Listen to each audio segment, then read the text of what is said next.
Well, hey guys, this is Lane with the Simple Passive Casual podcast. We're doing this in video. I just got done back there recording a podcast, so I'm wearing the shirt. But David, he is a videographer type guy. He's doing the YouTube thing, so you guys can check out his video at. From military to millionaire, from militarytomillionaire.com. All right, so we're using their cool video studio here, and I have to read this. We are here in the NIFI video booth at FinCon. So we sat aside that, and make sure you guys go to simplepassivecashflow.com, check out that website, and also check out my podcast. Simplepassivecashflow.com, found at all the regular iTunes, Google Play, Spotify.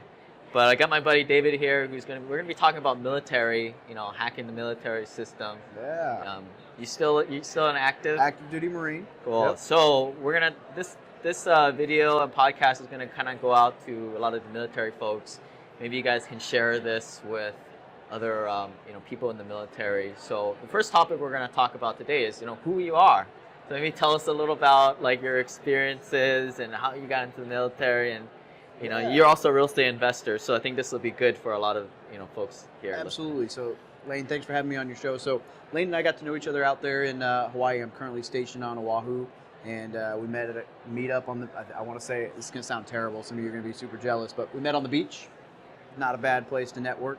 And so I joined the Marine Corps 10 years ago. Grew up in Arkansas, I guess is where I enlisted out of. I've kind of traveled the world since then. I've been stationed in Okinawa, Japan, San Diego, California, Springfield, Missouri, did a stint in Afghanistan in the sand. And now in the probably best duty station I'll ever have, Oahu. You can't complain to live there. I'm a transportation logistics guy by trade, drive trucks. I don't drive trucks anymore. I plan other people driving trucks. And when I was a recruiter about 3 years ago, somebody told me I should read the book Rich Dad Poor Dad, which we have all heard about. Everyone knows that book, right? Except for this guy at the time. And so I told them in true Marine fashion, I don't read. Right, like that's dumb. I don't have time for that. I fall asleep. The audiobook then, or? Yeah. So then he was like, "Here's the app Audible." He gave me probably an affiliate link, so I got it. I got one free book. I listened to Rich Dad Poor Dad while I drove around in my your inbox car. Got inundated with Man, all this stuff. I will tell you. So I finished that book. Audible does not. I can't apparently go back because I've got a new phone since then. I can't see what date I finished the book. But I finished it in like September, October of 2015, and I bought my first duplex in December of 2015. So 3 months. That book was just immediate, like, go do it. I read a couple Bigger Pockets books about rental properties and stuff like that, and it just took off. I realized, like, wow, I went from paying $500 a month to live in a really crappy apartment.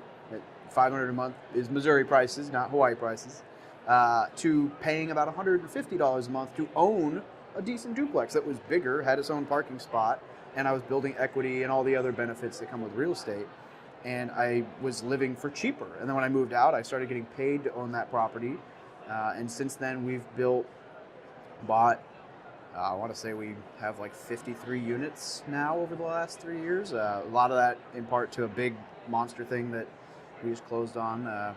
But yeah, so the whole starting the blog about a year ago and the YouTube channel is really geared toward teaching you guys or helping you guys learn all the things that I wish I had known when I was 18. Now, if somebody had tried to tell me them, I might not have listened. I probably wouldn't have. But no one ever tried, so I don't know. And so I kind of want to be that guy that can help reach that younger market of military members and help you, I guess, beat the idea that we don't get paid enough and help us understand that it's self-inflicted. We get paid plenty. We just do what I did and buy Harleys and sports cars and tattoos, and then don't buy a Mustang. Yeah, the Mustang with 20% interest, right? So I bought not a Mustang, but plenty of other things that I shouldn't have, and then I totaled the Harley. So, Yeah, so we're not going to really talk about too much about real estate investing today, but this is be kind of a down to the basics on So you're in the military. Thank you for your service. You've got some perks your way, right? So the first biggest one is the VA loan. Yes. Great program. Can you tell us a little bit about the terms and how do you use those most efficiently? Yeah, so the VA loan, I kicked myself. So it's probably one of the best benefits that we have outside of the free college. And people don't understand it. And I didn't understand it. I bought my duplex with an FHA loan, and I'm still kicking myself because I'm paying about $81 a month in PMI, which is private mortgage insurance, on the loan that I wouldn't be paying if I'd used the VA. So the VA loan is a 0% down home loan for your primary residence. So you have to physically live there or intend to physically occupy the property 60 days after you purchase it. And it is used to help get you and your family. So say you're a new service member, newly married, you're moving out of the barracks, and because you were buying the Mustangs and the Harleys and stuff, you don't have a lot of money saved up. This allows you to buy you and your family a house without having to drain the bank and not have to rent, so you can be successful. Some of the cool things about the VA loan that people don't realize is you can buy up to a 4-unit, so you can still house hack, like live in one side and rent the others while using the VA loan. It doesn't have to be a single family, but you do have to live in it, and the stipulation there is you have to live in it for a reasonable amount of time, which is usually a year, with the exception of if you get orders to move or your job forces you to move more than 50 miles away. And so if you get moved 6 months after you purchase, you can exit the property, and then after a year you're free to move out and you can utilize it again as long as you're outside that 50-mile window. But those are all neither here nor there. The biggest benefit is that you're getting this house with nothing down, and then you're able to live in it for the duration, and you can theoretically move and buy at a different station, and then move and buy at a different station. And all this time, if you do it right, and we'll touch on the buying as a rental rather than a residence later, if you do it right, you can build your wealth in a massive way without having to put a bunch of money down, and you can set yourself up for success. Yeah, so the biggest things are, again, the 0% down payment, avoiding PMI right there. And you guys can check out a past podcast I did with Kaylee Ridge, where we kind of went into a lot of specifics with debt-to-income ratios, terms and rates. I believe the rates are similar, right? It's not like you're getting a rate break, but the 0% down is a big thing with no PMI. And then the terms, same thing, 15-year, 30-year options. And do you know off the top of your head, because I know with buying non-owner occupied houses, to get the best rate, you've got to be in that 680 credit score range. Is it a little less for the VA loan? The VA loan's kind of different. It's not tied. It's not got its own real guidelines in a lot of that way. So the VA loan is like the government saying you can do X, Y, and Z for lending, but it varies by bank. So ultimately, you could go through a VA loan through Navy Federal, and they may be totally fine with a 580 credit score. Whereas if you went through Veterans United as the bank behind the loan, they may not, and may say you got to do a 680. And I'm just using examples.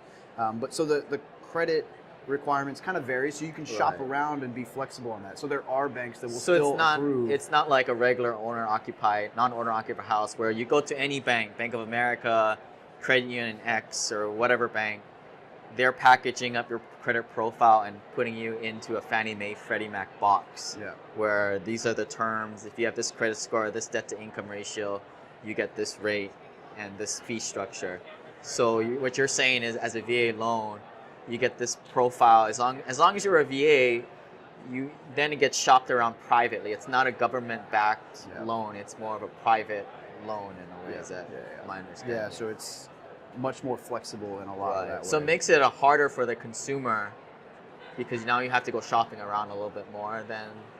I mean, in theory, if you have a good VA rep, there's guys, so it'd be kind of like there's much like there's brokers for, who can look at multiple different loans from companies. They have, so like Veterans United does a good job of, they can help you find, what's the best way to fit your goals and work your profile. So basically you go meet with a solid, like a VA lender, VA broker, and they can mix and match and figure out, tailor it for you. Now, obviously, you don't want to go and have a 200 credit score or whatever and say like, I'm gonna buy $1 million home, but they can work with you to find the best rate, the best terms, and ultimately close on that loan. And you're right, as far as the rates and everything, it's relatively the same. The biggest benefit is the low barrier to entry. Right. And like anything else, just go off referrals, and I bet this guy knows a few good VA folks. Just like, turnkey providers or whoever. Everybody uses the same people. Absolutely.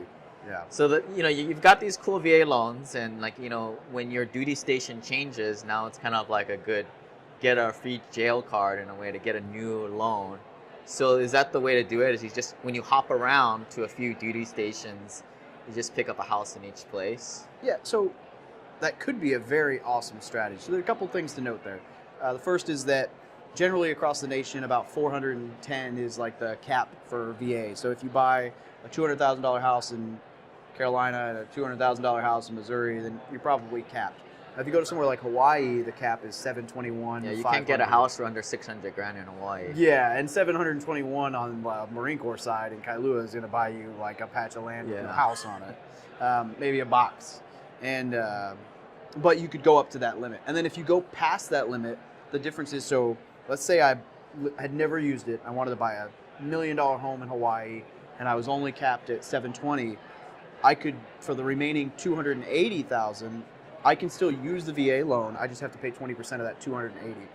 So you can even go over the limits on the VA. You just have to pay 20% down, which is normal, traditional, conventional rate for that difference. And then for multiple uses, so for the first VA loan, it's like 1.8% is the funding fee that gets tacked onto the loan. So if you buy a $200,000 house, you'll pay, the loan will end up being like $205. And that's about right. 1 to 2 or 3% is about the funding fee or the origination fee. So I think it's 1.8 for the first time, and then it goes up to 2.5 for the second time. And I think it stays at around that.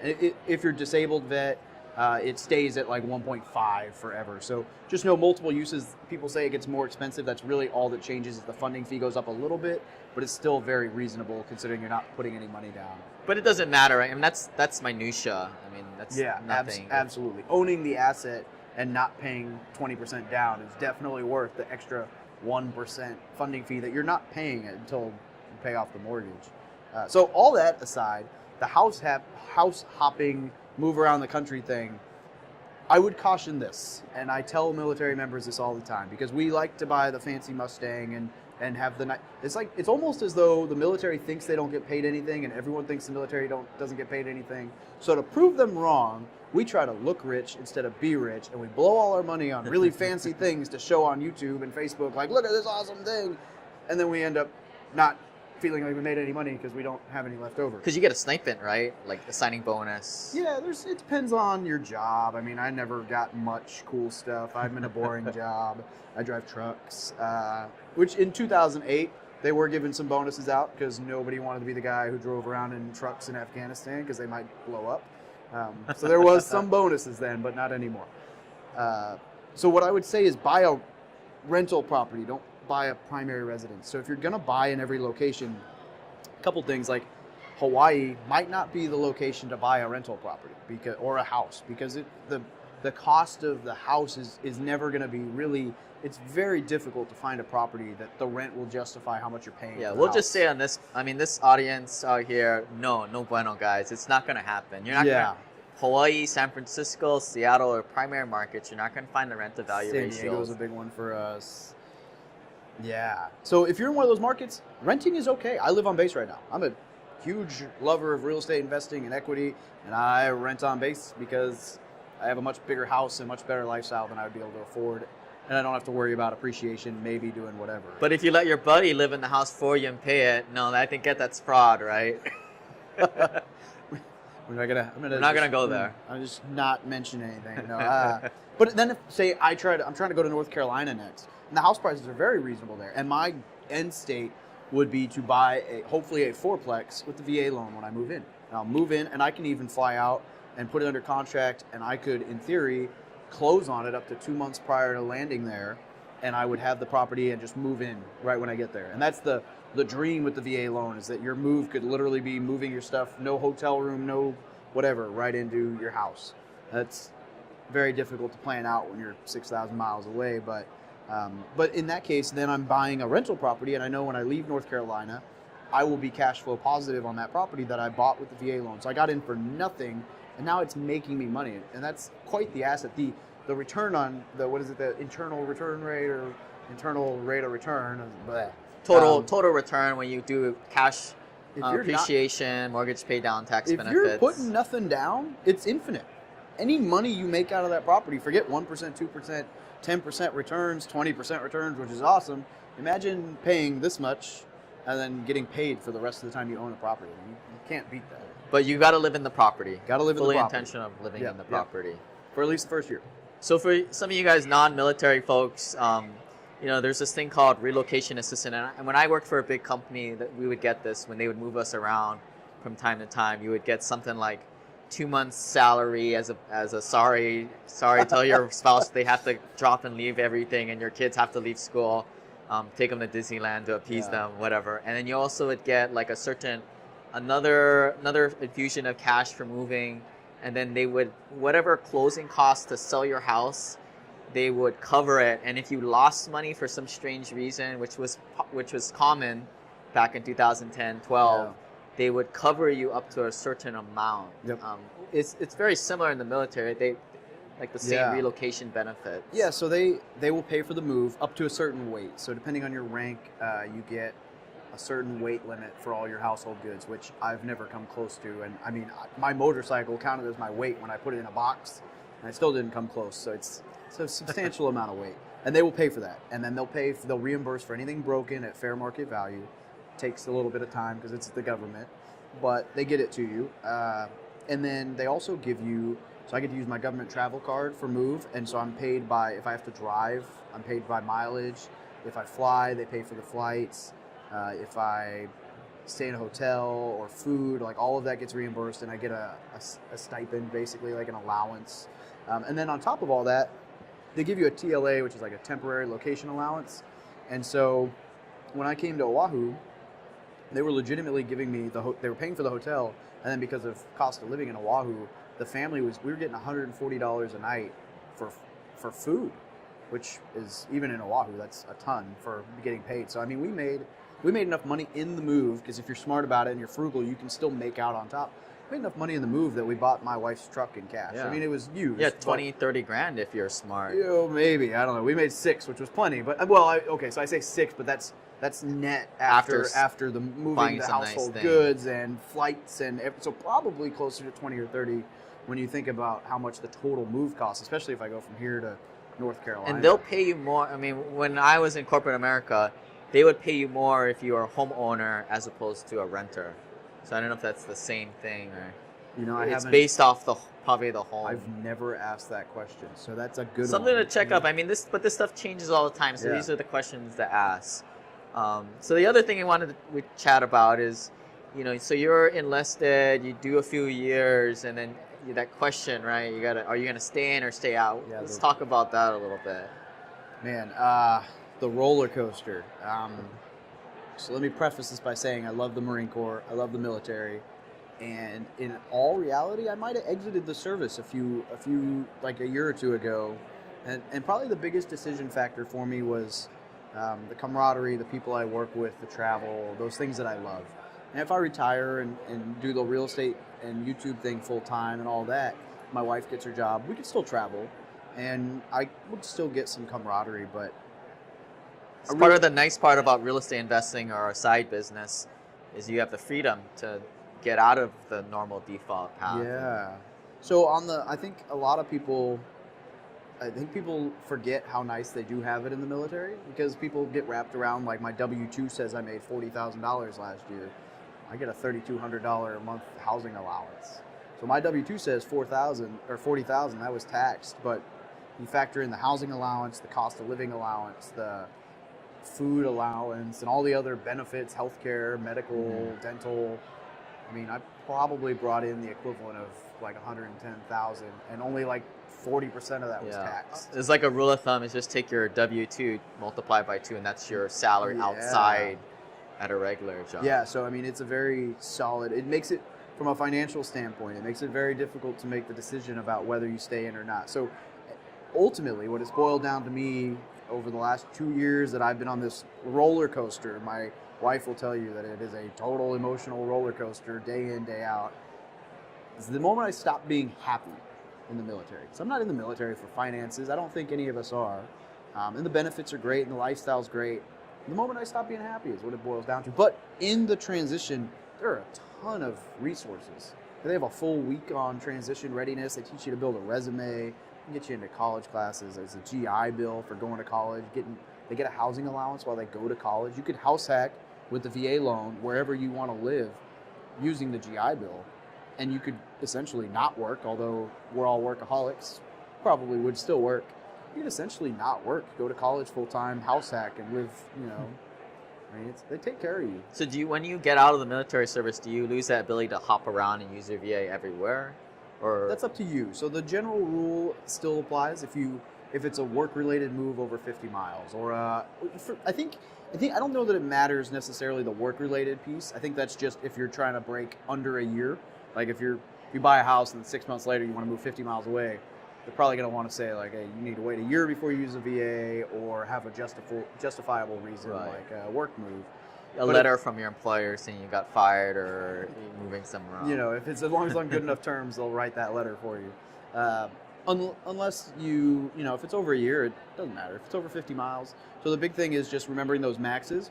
And then the cool thing is, so those maxes go away. So if I buy a $500,000 house using the VA, or a $400,000 house using the VA, and then I sell that house, I can use that $400,000 piece is back in the VA loan. I can use it again. So that's pretty. So you can still pick up multiple of these VA loans like how you did. There's that restriction doesn't go away. Yeah. No, it's awesome. So a lot of people are probably thinking, well, what's the least I can do the military service so I can do this? Okay, so trying to 2 years active duty, and if you hit the 2-year mark, you should be good, right? And then honorable, all that good stuff. You have to be in for that amount of time to be eligible. And then on the reserve side, if you do the reserves, it's 6 years in the reserve. Wow, I just held up 7 fingers. 6 years in the reserves. And then you're eligible. And forgive me, I don't know how the active duty multiplier works because I've never been in the reserves, but it's like the equivalent to 90 days on active duty outside of your recruit training and job school. Once you hit that like 90-day window, it's like 90 days in a combat zone or a whatever, or up to like 150 points or something like that. But it equates out to like 2 years generally. So it's kind of similar. So yeah, you got to do a little bit of time to qualify, but that's more or less just so they got something out of you before you get the benefit. But it's not hard to attain. Most of us aren't ready to buy a house in our first 2 years anyway. So some of the mistakes that you typically see from some of your buddies, or these are what not to use, do. So if this is you, take it with a grain of salt. I'm sorry. You're probably not watching this anyway. Probably, yeah. So 4-bed house that's like $280,000 for you, or it might be for your family, but like a brand new house that's huge and huge and great, just an awesome house. Like emotionally, that feels like a great idea, and it's secure and it's wonderful and happy wife, happy life. And when you move out of the house like that, it's not going to cash flow the same as if you bought it as a rental. And that's why we can't reiterate that piece enough. To buy your house as an investment, it'll be an investment. Buy your house as a property, really you're gambling. I mean, you might be that guy who bought in all their duty stations at the perfect time and appreciation went up and you're a millionaire. Or you might be that guy who bought and like 3 houses down the road, the market tanked, you can't make rent, and now you've got 3 houses in 3 states that weren't managed right, and your world falls apart, and your answer is real estate's dumb. Was real estate dumb, or did you buy with the wrong end state? So just remember, guys, your to use military terms, your mission in buying the house and your end state is financial independence and rental properties and income, not just having a fancy house to say, check out my house with the Mustang in the garage. That's not financially setting yourself up for success. But everybody does that, right? I mean, with military, non-military, people are doing that, and they're making that mistake. Yeah, it's huge. The whole "my house is my greatest asset." Is it though? I mean, maybe if you bought it that way. So if you were starting out today, young kid, what would be your game plan to like pick up a few rentals, then move around a few times? Yeah, I'd try to live in some of the areas, like some of the duty stations in the Midwest, if I could. I love, and I'm biased, I invest in the Midwest. But some of those places like Missouri, Arkansas, Well, those are the two markets I'm most familiar with. But a lot of that Midwest area, appreciation line goes like this. Whereas in Hawaii, Hawaii is much more like this. Yeah. But most of those big city markets do this number. And if you catch it on the wrong swing, your property value gets cut in half. So I like the Midwest because the rents are easily justify the price of the property. I don't really have to worry about if the market crashes because I don't even remember the 2008 crash because it didn't really affect my area. It was very minimal. In fact, it might actually raise the rents because all those other people are going to move to cheaper areas. Right. So I would say, and my strategy would be the house hack, kind of like I've done. Ideally a 4-plex, but a 3-plex or a 2-plex. The hard part's finding something that your family can be happy in. So like for me, I need like a 3-bed, 2-bath unit at least. I would love a 4-bed, so I have an office, maybe a garage or a barn. But finding something like that, and then you buy it with the VA loan. You rent out all the other units. They're paying your mortgage. And then when you move out, you rent that unit, and now you're making a little bit of money. You move to the next one. And so as you're doing this through the 4, 5, 10, 20 years in the military, you're building equity, you're building cash flow, you're building passive income. And you can there's so many strategies for how to redistribute and cash out of those properties and refinance. There's so much we can get into at another date. But the real benefit is that you're buying a cash flow positive, especially if you can get into a recession-proof area and you're buying these properties. Another thing, and we mentioned the house hack, but even if you really want to stick with the single family, some random things that a buddy of mine wrote a book on, some things he mentioned were like a motorhome. You can rent a motorhome on your yard to somebody and make some extra income. An RV. You could build a accessory dwelling unit, like a little mother-in-law suite off the building. You could rent out just a room to one of your buddies. That's a very popular one in the military. There's a lot of ways that you could earn a little extra cash to help with your mortgage payment. That would be a wise investment while you live there. But just make sure when you leave, you have an end state, whether that's live in it, fix it up, and then get rid of it, or the PM contacts in the meantime. Exactly. So when you do leave, property manager will it will keep you from going gray, and it'll probably save your finances. My property manager is a lifesaver. So another thing, for me personally, and I think you fall in this situation too, is, we've been doing investing, and I've been investing since 2009, and it's taken me a long time to get to where I'm at because we didn't have YouTube or podcast back then. So our path is a little zigzagged. And how long have you been doing this for? And at what point are you gonna quit the military and kind of take that next step? I started in 2015, so about 3 years. And it's a good question. Depending on life, I may go until I may get out after this re-enlistment if I'm doing well enough in the military or in the real estate side. The odds are that I'll probably just go until, if I go to retirement, it'll be 20 years. So it'll be another 10 years, and I'll have a pension and all that. So it's very tempting, especially because I to stay in for that 10-year mark. Yeah. Because I've screwed around with turnkey rentals, and kind of now hitting my stride, and I feel like I could have cut it in half in amount of time, but it's still gonna take a while. Whether in the military, you have the VA loans. It's still gonna take a little while. It's not a get-rich-quick thing or anything like that. Yeah, absolutely. And so after you do get out, you're either let's talk about if you're in reserve. What kind of options are available? So the VA loans and everything like that. Yeah, if you go from active to reserves, there's a lot of options with that. As far as you can still buy into your healthcare plan for like $200, $250. It's much cheaper than a civilian plan. You can still travel. You can still get activated to go to some trainings. VA loan, VA benefits still apply. You're still a veteran. Other than that, the real benefit would be, and that's something I've thought about, is, you do 1 weekend a month, 2 weeks during the summer or whatever for training. I still get to wear the uniform. If a war kicks off, I would still have the option of going and doing all that. You can go back, right? Because they would need bodies, as they say. We're more than just bodies, guys. It's okay. Yeah, 9-minute mile or under, buddies. Right? Yeah. And then, you get to be home. You work on your side hustle. You can have a full-time job. You can network and grow in your target market if you live in your investing market. Investing from afar, as you and I both do, is quite doable. This guy's got over 1,400, right? Over 1,400 units that he's got a piece of the pie and put all the deals together on.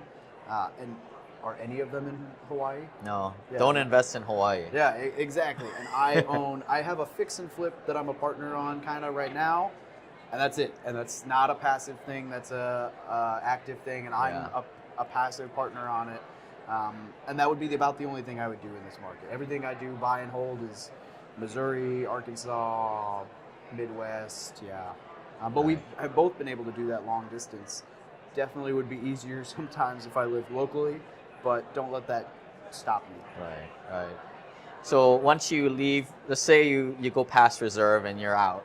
Yeah. You're a free man to do what you want. What do you give up in terms of VA loans or any kinds of benefits? So I guess if you totally exit, if you don't come to retirement, then you're And then retirement's the 10-year mark. 20 year mark. So if you go to retirement, you really don't lose anything, just get a smaller pension than your active paycheck. But if you don't make it that far, you just exit the service, then it's you still get all your benefits. Well, you would no longer get the medical and the dental. You can kind of buy into that stuff, but paycheck stops and all that. But all the benefits as far as like VA loan, VA medical benefits and stuff like that, they're all still there. It's just you wouldn't get like the health insurance and stuff free. It'd come at cost. And when you exit the military, you could come back to reserve or active duty, or just never happens?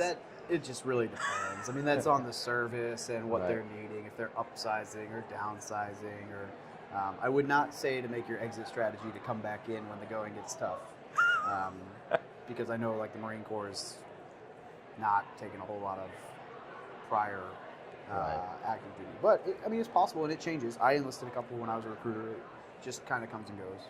Yeah. And I've seen a lot of other options for like healthcare.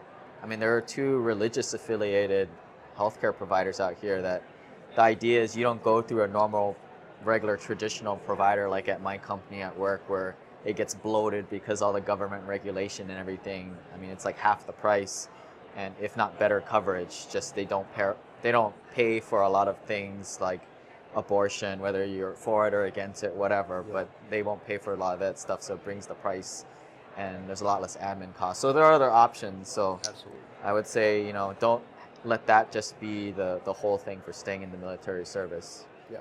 Any other thoughts for making the jump, or any other military-related issues that you see coming up? Yeah, I think that's good for now. If you got more specific questions, feel free to reach out to either of us. We're online. If you're watching this, you can probably find us both. So. Yeah, and check out more of the podcast. We'll try and do more of these, simple passive cash flow videos from time to time. Make sure you guys sign up for the Investor Club and share with your friends, because I don't know what you're gonna do when you're retired, right? There's not really too many people that hang out. I mean, I'm in Hawaii, but you can only have lunch so many times together before it gets a little weird, right? Kick us out. Yeah. But again, what's your URL for people to get you hold of you? From militarytomillionaire.com or Instagram or wherever else, it's all the same. Wow. So. All right, man. We'll catch you guys later. Thanks, guys. Lane, thanks for having me on. Appreciate it.